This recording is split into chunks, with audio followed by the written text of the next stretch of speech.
कुछ इश्क था, कुछ मजबूरी थी, सो मैंने जीवन वार दिया। मैं कैसा जिंदा आदमी था, एक शख्स ने मुझको मार दिया। ये सजा सजाया घर साकी, मेरी जात भी मेरे साथ नहीं। ऐ काश कभी तुम जान सको, उस शख्स ने जो आज़ार दिया।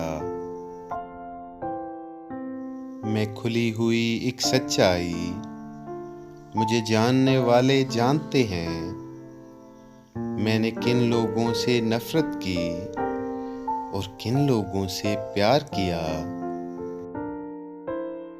वो इश्क बहुत मुश्किल था, मगर आसान न था यूं जीना भी। उस इश्क ने जिंदा रहने का मुझे ज़र्फ दिया, पंदार दिया। एक सब्ज शाख गुलाब की थी, एक दुनिया अपने प्यार की थी। वो एक बहार जो आई नहीं, उसके लिए सब कुछ वार दिया। मैं रोता हूँ और आसमां से तारे टूटते देखता हूँ, इन लोगों पर जिन लोगों ने मेरे लोगों को आज़ार दिया।